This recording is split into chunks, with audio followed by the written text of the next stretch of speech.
अपने हाथों को उठाओ। Thank you Jesus. खुदा बाप तेरा पवित्र आत्मा आज अजीब और जमहरीती के साथ तेरे लोगों को छुए। ये वचन उनकी जिंदगी में 100 गुना फलों को लाकर उन्हें चंगा करें, आजाद करें खुदावन। ये बाइबल टीचिंग ने सेम न रहने दे खुदावन। जितने आज तेरी आत्मा के इन्फ्लुएंस के नीचे हैं खुदावन, जितने आज इस आवाज के इन्फ्लुएंस के नीचे हैं, तेरी पवित्र वाणी को समझें खुदावन, तेरी मर्जी को समझें। शैतान की सारी योजनाएं उनकी जिंदगियों से नाश हो जाए खुदावन। शैतान की सारी प्लानिंग्स नाश हो, शैतान उनकी जिंदगियों से शर्मिंदा हो। ये तेरे वचन को अच्छी तरह से खुदावन अपने हृदय रूपी पट्टियों पर लिख कर उकेर कर जाएं खुदावन। बाइबल कहती जब पतरस उन व्यक्तियों को वचन सुनाने लगा तो उनके हृदय छिद गए, क्योंकि वो पवित्र आत्मा की तरह सुनाया गया था। और वचन कहता है कि हजारों लोगों ने, 3000 लोगों ने बपतिस्मा लिया। ये अपनी जिंदगियों को परमेश्वर को दें। तेरे पाक कलाम को सुनकर कोई सेम नहीं रहता, ये सेम न रहे प्रभु यीशु के नाम में। आमीन आमीन आमीन। God bless you all. आज स्पेशल टीचिंग प्रोग्राम में आपका स्वागत है। मेरा बिलीव है कि जो संडे और थर्सडे में हम सरमन सुनते हैं वो हमारी लाइफ को ब्लेस करता है, हमें परमेश्वर में चलाता है। आपकी परमेश्वर की जो नॉलेज है वो सेम नहीं होगी। इस बाइबल टीचिंग के जरिए खुदावन आपको भी इस्तेमाल करेगा, क्योंकि आपको परमेश्वर के वचन की समझ होगी, खुदावन की समझ होगी। आज मैं आपसे बात करूंगा उत्पत्ति, आपको 29, उत्पत्ति 30। जब आप इन 2 अध्यायों को पढ़ते हैं, इसमें आप समझते हैं कि याकूब जब अपने भाई को धोखा देता है उसकी निगाह में, जबकि उसका भाई पहलौठे होने का अधिकार उसको बेच चुका था, और वो अपने बाप से आशीष लेकर फिर हारान में अपने मामा के पास भागता है। और उसके बाद उसकी छोटी बेटी जो है वो राहेल से विवाह करना चाहता है। 7 साल वो बकरियों को, भेड़ों को चरा के कहता है कि अब मैंने तेरी सेवा की है और अब राहेल से मेरी शादी हो, लेकिन शादी वो लिया से कर देता है। फिर वो कहता है कि लिया से क्योंकि वो कहता है कि वो बड़ी थी और हमारे में ये रीति नहीं कि बड़ी से पहले छोटी की शादी कर दें। फिर वो छोटी के लिए 7 साल और सेवा करने के लिए उसे हाँ करता है और वो छोटी के साथ उसकी शादी कर दी जाती है। फिर बाइबल कहती है कि लिया, उत्पत्ति 29 उसकी 31 आयत, जब यहोवा ने देखा लिया अप्रिय हुई, तब उसने उसकी कोख खोली पर राहेल बांझ रही, जिसकी आंखें धुंधली थी। लिया जिससे याकूब कम प्यार करता था और राहेल से वो ज्यादा प्यार करता था, वो उससे शादी करना चाहता था। लिखा वो अप्रिय ठहरी, उसके साथ समय ना बिताना, और भी वो इमोशनल डिस्टर्बेंस में रही होगी। लेकिन खुदावन जो बैलेंस करने वाला परमेश्वर है, उसने ये देखा कि राहेल प्रिय है पर उसने उसकी कोख को बंद कर दिया। लिया अप्रिय है तो उसने उसकी लाइफ को बैलेंस करने के लिए उसकी कोख को खोला और उसके बेटा हुआ और उसका नाम रूबेन रखा गया। 33 में लिखा फिर वो गर्भवती हुई और एक और पुत्र उत्पन्न हुआ। तब उसने ये कहा, ये सुनकर कि मैं अप्रिय हूं, यहोवा ने मुझे ये भी पुत्र दिया, इसलिए उसका नाम शिमोन रखा। वह फिर गर्भवती हुई, उसके एक और पुत्र हुआ। उसने कहा अब की बार मेरा पति मुझसे मिल जाएगा, क्योंकि उससे मुझे 3 पुत्र पैदा हुए हैं, इसलिए उसका नाम उसने लेवी रखा। फिर वह गर्भवती हुई, उसके एक और पुत्र हुआ, और उसने कहा अब की बार तो मैं यहोवा का धन्यवाद करूंगी, इसलिए उसका नाम यहूदा रखा। तब उसकी कोख बंद हो गई। 4 पुत्र उसके उत्पन्न हुए। उसके बाद 30 बाब की पहली आयत में लिखा, जब राहेल ने देखा याकूब के लिए मुझसे कोई संतान उत्पन्न नहीं होती, तब वह अपनी बहन से डाह करने लगी और याकूब से कहा मुझे भी संतान दे, नहीं तो मैं मर जाऊंगी। तब याकूब ने राहेल से क्रोधित होकर कहा, क्या मैं परमेश्वर हूं? तेरी कोख तो उसी ने बंद करके रखी है। राहेल ने कहा, अच्छा मेरी दासी बिल्हा हाजिर है, उसी के पास जा, वह मेरे घुटनों पर जनेगी और उसके द्वारा मेरा भी घर बसेगा। तब उसने अपनी दासी बिल्हा को दिया और वह उसकी पत्नी हो, और याकूब उसके पास गया और बिल्हा गर्भवती हुई और याकूब से उसके एक पुत्र उत्पन्न हुआ। तब राहेल ने कहा, परमेश्वर ने मेरा न्याय चुकाया और मुझे मेरी सुनकर एक पुत्र दिया और उसका नाम दान रखा। राहेल की दासी बिल्हा फिर गर्भवती हुई और याकूब से उसे एक और पुत्र उत्पन्न हुआ। राहेल ने कहा, मैंने अपनी बहन के साथ बड़े दल से लिपटकर मल्ल युद्ध किया और जीत गई, अतः उसने उसका नाम नप्ताली रखा। अगर आप ध्यान से बाइबल को पढ़ेंगे तो आपको एक पाप और एक गुनाह नजर आएगा जो परमेश्वर ने जिससे नफरत की है। एक बार एक पास्टर को एक व्यक्ति मिला, कहता क्या करने आया? कहता मैं बाइबल वापस करने आया। कहता क्या हुआ? कहता इसमें तो ये लिखा है, वो लिखा है, इसमें तो जो नूह था उसकी अपनी बेटी उसके साथ सो रही है और बच्चे पैदा कर रही है, ये मैं नहीं पढ़ना चाहता। तो उस पास्टर ने कहा क्या जवाब देना चाहिए? मैंने कहा बाइबल एक बुक ऑफ फैक्ट्स भी है कि जो रियल फैक्ट्स हैं उन्हें उन्हीं तरह लिखा गया है जिस तरह वो हुए थे। और उसको यह भी बताना मैंने कहा कि जब लूत से उसकी बेटियों ने बच्चों को पैदा किया, परमेश्वर ने उन जनरेशंस तक नफरत की है और अपने हुजूरी में उनको आने नहीं दिया। इससे यह मालूम होता है कि लूत अब्राहम के अगर साथ रहता तो उसकी जो लड़कियां थी वो इतनी मोरली करप्ट ना होती, इतनी गिरी हुई ना होती। तो वचन में सब नुकसान भी खुल के लिखे गए हैं ताकि लोग उन्हें समझें कि जब एक व्यक्ति परमेश्वर से, जीवित चर्च से दूर रहता है, वो उसके बच्चे मोरली गिरते जाते हैं, संसार की दृष्टि को अपनाते जाते हैं, संसारिक रीति के साथ जो संसार में चलता है उसी को एक्सेप्ट करते जाते हैं। हालेलुया। अगर आप इस समय टीवी की दुनिया में देखें या कहीं और देखें, मतलब जो चीजें कभी कभी दिखती थी कि आदमी आदमी से प्यार कर रहा है, वो अब आपको शरेआम दिखती हैं, आपको अब नॉर्मली दिखती हैं। तो परमेश्वर ने वचन में जो लिखा है उसका एक मतलब है, ताकि हमें सब समझ हो कि ये चीजें गुनाह थी, इसका उन्हें नुकसान हुआ।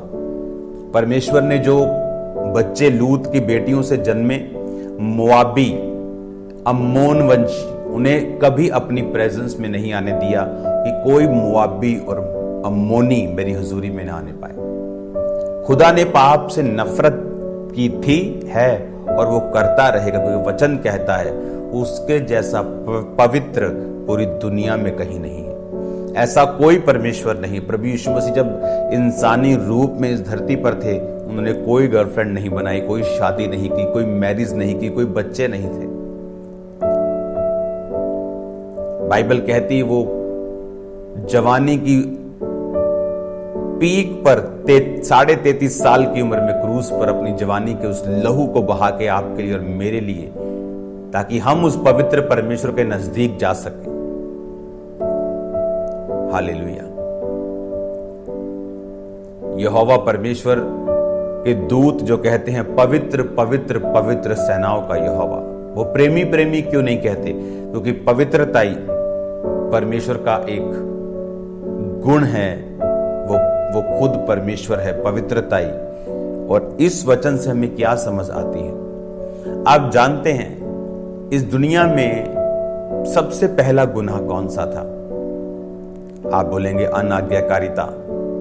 आदम और हवा ने वो फल खाया, ये नहीं था।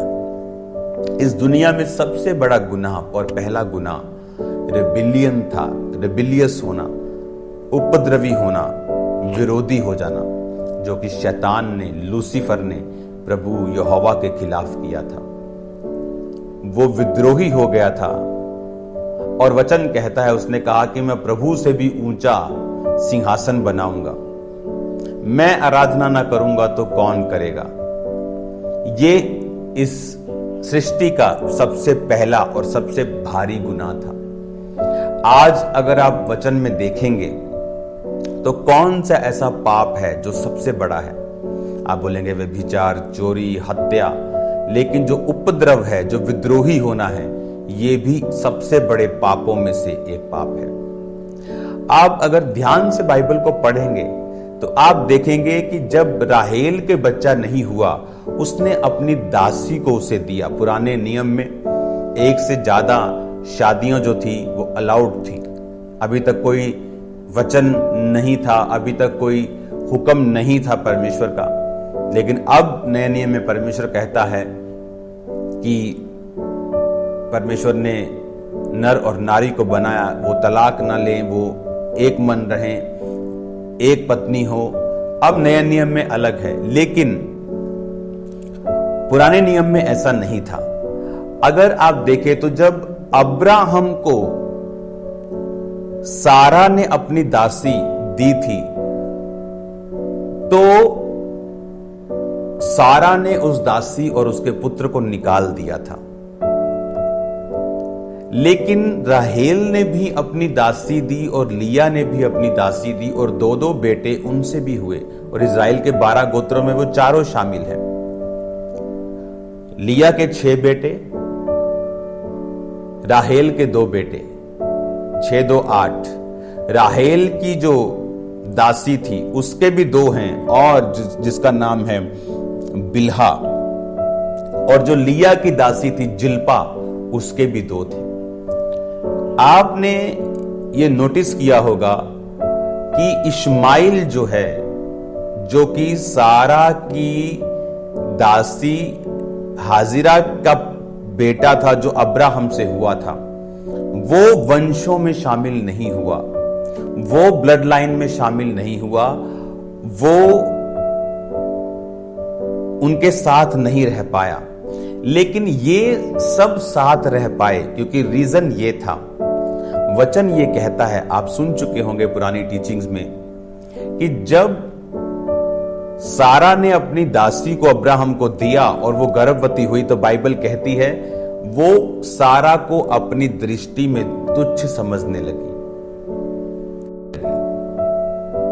वो उसे छोटा समझने लगी, जिसे हम कह सकते हैं अपनी हैसियत से बाहर आ जाना। लेकिन अगर आप ये दासियों को देखते हैं तो वो ऐसी नहीं थी। उन्हें मालूम था याकूब के ऊपर परमेश्वर का दर्शन है और हमारे बच्चे भी उस दर्शन के भागी हो रहे हैं और हम भी परमेश्वर के वंश में शामिल हो रहे हैं। मैंने गिफ्टेड लोगों को विद्रोह करते देखा है, और जब आपका दिल विद्रोही होता है तो आप ये समझ लो कि उसमें 100% शैतान मिला हुआ है। 100% शैतान उसमें मिला हुआ। ये आप नहीं है, डेविल है 100%। कई चीजों में बोल सकते मेरा शरीर है, मेरा दिल कर गया, लेकिन इसमें पूरा का पूरा शैतान मिला हुआ है। विद्रोह करना, मैंने लोगों को देखा है विद्रोह करते हुए, पास्टर्स के खिलाफ, अपनी चर्च के खिलाफ, दूसरी चर्च के खिलाफ। ये डेविल है, प्योर डेविल, जिसे बोलते हैं ना हमारा देसी घी शुद्ध 100%। ये शुद्ध शैतान है 100%। क्योंकि अगर ये विद्रोह करके अपने वंश से बाहर चली गई, उसको परमेश्वर ने निकाल दिया, लेकिन यही दासियां बिना विद्रोह के और थैंकफुल हुई। कई बार आप लोगों को एक अच्छी पोजीशन देते हैं, उन्हें लगता है सीता है, हम तो काम ही इतना बढ़िया करते हैं, हमारे तो सुर इतने सुरीले हैं कि हमें तो ये पोजीशन मिली है। लेकिन उन्हें ये नहीं मालूम कि हर एक चीज अनुग्रह के द्वारा मिली है, और अगर तुम उस अनुग्रह के लिए थैंकफुल हृदय के साथ नहीं रहोगे तो बाइबल कहती तुम हटा दिए जाओगे। उसी तरह परमेश्वर ने हाजिरा और इश्माइल को हटा दिया। सारा ने कहा दासी को उसके पुत्र सहित निकाल दे। अब्राहम को बुरा लगा, जब गया कमरे में प्रार्थना करे में परमेश्वर कहता वाइफ की सुन, निकाल दे। कहता है परमेश्वर निकाल दूं? हैरान हुआ बहुत, क्योंकि सारा ने उसको हंसी करता हुआ, ठट्ठा करता हुआ, मौक करता हुआ, एक शैतानी हंसी करता हुआ अपने बच्चे के साथ देख लिया, और उसे वो थ्रेट लगा और उसे वो निकालना पड़ा। अगर हाजिरा थैंकफुल होती तो इश्माइल को वो कभी नहीं निकालता। उसकी लाइफ की योजना अलग होती, सेम इजहाक वाली नहीं होती, लेकिन अलग होती, बेटर होती, उससे कहीं अधिक होती, और वो धर्म की लाइन में जुड़ा रहता। जब वो वहां से गया तो बाइबल कहती मिस्रियों के चक्कर में पड़ा, मिस्री लड़की उसके लिए मंगवाई गई। फिर आपको मालूम है जब घर में एक औरत अन्य जातियों से आएगी जो परमेश्वर को नहीं जानती, तो आपको मालूम है फिर क्या होगा। वो इतना धर्मी नहीं था कि बोलता कि भाई साहब परमेश्वर को मानना पड़ेगा। इस्माइल में ऐसा कोई गुण उसकी मां में भी आपको नजर नहीं आएगा, नहीं तो वो मंगवाती ना वहां से, मिस्र से। विद्रोही होना सबसे बड़ा गुनाह है। जब भी आप किसी व्यक्ति को विद्रोही करता हुआ देखेंगे, परमेश्वर के कामों का विद्रोह, आत्मा के कामों का विद्रोह, चर्च का विद्रोह, अपने पास्टर का विद्रोह, सबसे बड़ा विद्रोह अपने स्पिरिचुअल फादर का विद्रोह करना, सबसे बड़ा विद्रोह खुदावंद की आत्मा के कामों का विद्रोह करना।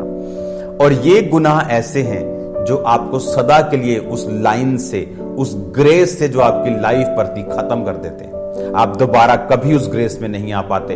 आपका गिफ्ट जितना मर्जी टॉप का हो वो धरा का धरा रह जाता, आप कभी उस लेवल पर इस्तेमाल नहीं हो पाते। और ये बहुत अमेजिंग है कि खुदावन विद्रोह को बहुत कहते हैं कि जबरदस्त जजमेंट तरीके से उसको डील करता है। आप देखो ये दोनों दासियां जब पेट से थी, बाइबल कहती है दोनों थैंकफुल थी। किसी ने अपने मालकिन को तुच्छ नहीं समझा, लेकिन हाजिरा उसे सारा को तुच्छ समझने लगी। फिर सारा उसे दुख देने लगी, वो भाग गई। परमेश्वर का वापिस चली जा, वापिस आई। वो सब ड्रामा स्टार्ट हुए। विद्रोह करना श्रापों को आवाज देना है। विद्रोह करने से और थैंकफुल ना रहने से, कि जिसकी वजह से आपकी लाइफ में बरकत आई है, जिस मैन ऑफ गॉड की वजह से आपकी लाइफ में आशीष आई है, परमेश्वर इन चीजों को लाइटली नहीं लेता। मैंने लोगों को दशकों पीछे जाते हुए देखा है। मैंने लोगों को आज तक संघर्ष करते हुए देखा, वो जिसको मर्जी बाप बना ले बाहर जाके। रीजन ये है कि वो वहां के नहीं है और अपने बाप के घर जाने के काबिल भी नहीं है जो उन्होंने बोला है। जब तक वो पछताते नहीं और अपने पछतावे पर चलते नहीं, तब तक वो उस आशीष को ग्रहण नहीं कर पाते जो परमेश्वर ने उनके लिए बनाई है। रेबिलियस होना सबसे पहला और सबसे खतरनाक गुनाह है। ये शैतान ने किया, ये आज लोगों को शैतान इस्तेमाल करता है इन चीजों के लिए। वो कभी वैसे नहीं आपको मिलेंगे जैसा वो अधीनगी के समय में विद्रोह करने से पहले हुआ करते थे। कभी आपको वो ग्रेस उनकी लाइफ में नजर नहीं आएगी। मैं आपको बता सकता हूं, जो ग्रेस इस्माइल की अब्राहम के घर पे थी, बाहर जाके वो जो मर्जी कर ले, लेकिन वो ग्रेस उनकी लाइफ में फिर वो वापस कभी नहीं थी। हालेलुया। इसीलिए थैंकफुल हार्ट रखना, नम्र होना। मैंने बहुत से लोगों को अपनी चर्चेस से जाते हुए देखा है। अफ्रीकन लोगों को कई चीजों में बहुत समझ है। वो कभी, अगर उनको परमेश्वर ने विजन दिया है कहीं कुछ काम करने का, वो अपनी चर्च की खिलाफत करके कभी नहीं जाते। वो अपने दर्शन पे चलते हैं।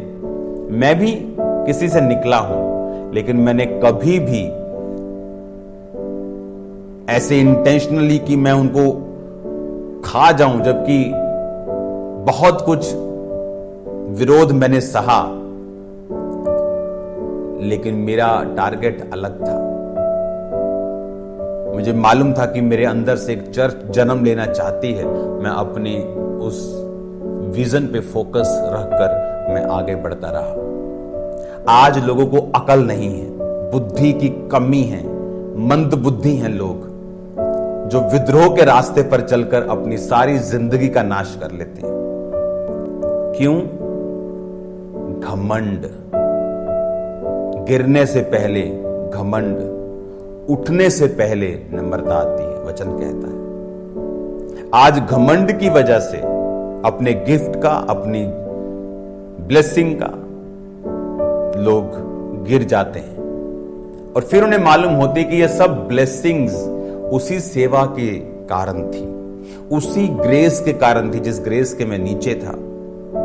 और जब वो ग्रेस निकल जाती है, जब आप एक अंगीठी से एक कोयले को निकालकर बाहर रखते हैं, वो एकदम से ठंडा नहीं होता, उसको ठंडा होने में टाइम लगता है। जब लोग ग्रेस के बाहर जाते हैं, टाइम लगता है। लूत जब अब्राहम से बाहर होकर काम करने लगा तो उसकी भेड़ों ने बच्चे जब बंद नहीं कर दिए, अमीर होना बंद नहीं हुआ, लेकिन टाइम लगा उसको उस नाश की सीढ़ी तक पहुंचते पहुंचते। हालेलुया। आपको थैंकफुल हार्ट के साथ करना है जो करना है। आप सेवा करते हैं, बी थैंकफुल। आप काम करते हैं, बी थैंकफुल, क्योंकि शैतान को आपकी ब्लेसिंग और आपकी ग्रोथ का सोर्स नजर आता है, और वो ये चाहता है कि वो आपके ब्लेसिंग के सोर्स से आपको एक बार दूर कर दे। और उसे मालूम है कि अगर मैंने इससे दूर कर दिया तो फिर मैं इसकी लाइफ में जो मर्जी करूंगा। और यही डेविल की प्लानिंग है कि वो चाहता है उस सोर्स से लोगों को दूर करना, उस सोते से दूर करना। हालेलुया। और आज जब हम समझ जाते हैं इन चीजों को और शैतान की योजनाओं को, हम कभी शैतान के प्लान्स में नहीं फंसते, कभी उसकी योजनाओं में नहीं आते। हम अपने काम को करते हैं, उसी नम्र हृदय से करते जाते हैं। मैंने एक बात को नोटिस किया है, परमेश्वर के घर में जब एक व्यक्ति कहता है मैं नहीं करूंगा तो यह काम टाइम पर नहीं होगा, उसे शैतान नजर आना चाहिए। शैतान बोलता है मैं वर्शिप नहीं करूंगा, कोई नहीं करेगा, आज पूरी दुनिया वर्शिप करती। और जब आप ऐसा करते हैं तो परमेश्वर इसे चैलेंज समझता है कि मेरे घर में तू नहीं करेगा तो काम नहीं होगा। तो परमेश्वर हमेशा ये मेरी लाइफ का एक्सपीरियंस है, उससे बेटर पर्सन के साथ वो जगह भरता है। तो इसका मतलब हमें नम्र रहना है, क्योंकि आपसे बेटर व्यक्ति लाइन में खड़ा है और हमेशा बेटर खड़ा होता है, उससे कम नहीं खड़ा होता। और हमें धीरज रखना है, शांत रहना है, थैंकफुल रहना है। मैंने, क्योंकि जब ये अभी पंजाब में, इंडिया में चर्च ग्रो कर रहे हैं तो लोग सीख रहे हैं। अफ्रीका में ये चीजें 50 साल पहले हुई थी, तो वो लोग सीख चुके हैं कि जब एक व्यक्ति ने अपने फादर का विरोध किया, चर्च का किया, मैन ऑफ गॉड्स का किया, अनॉइंटिंग का किया, उनका क्या बना, उनकी जनरेशन का क्या हुआ। आज वो लोग अनॉइंटिंग का आदर करते हैं, वो हम्बल रहते हैं, उन मौकों के लिए थैंक्स करते हैं, और आज वो ब्लेस्ड हैं। वो फाइट्स उनकी लाइफ में नहीं है जो आज यहां के क्रिश्चियंस फेस कर रहे हैं, क्योंकि वो सीख रहे हैं। रोज की रोटी आपकी हेल्प कर रही है सीखने के लिए। आप सेम नहीं है यीशु के नाम में, आप ब्लेस्ड हैं यीशु मसीह के नाम में। आज अपने हाथों को उठाएं, मेरे साथ प्रार्थना करें। खुदावन, जितने विद्रोही हैं तेरे नाम में हम्बल हो जाएं। तेरे नाम में विद्रोह करने वाला आत्मा out in Jesus name. I release holy ghost fire on you in the mighty name of Jesus. Be free यीशु के नाम में। खुदावन, जो तौबा कर रहे हैं इस विद्रोह से, उन्हें माफ कर, उनकी गलतियों की सजा से उन्हें माफ कर, उन्हें हील कर खुदावन। तेरा आत्मा उन्हें टच करे तेरे जीवित नाम में, आमीन। अपने हाथों को उठाओ। Thank you Jesus. आज शाम को प्रार्थना पहाड़ की प्रार्थनाओं में जितने लोग शामिल हों, यीशु के नाम में आग उन्हें छुए, आग उन्हें डिलीवर करे। यीशु मसीह की आग उन्हें आजाद कर दे। खुदावंद की सामर्थ से वो भरे, पवित्र आत्मा से भरे, ताकत से भरे, अभिषेक से भरे, वो सेम ना रहे। यीशु मसीह के नाम में चंगे हों, आजाद हो, दुष्ट आत्मा से फ्री हो, सब तरह के जादू और टोने की गंदी आत्माओं से आजाद हो जाए। आज शाम की मीटिंग जितने अटेंड करें, तेरे नाम में लोग डिलीवर हो और आजाद हो। प्रभु यीशु मसीह के सामर्थी नाम में हम मांगते हैं, आमीन, आमीन। God bless you all.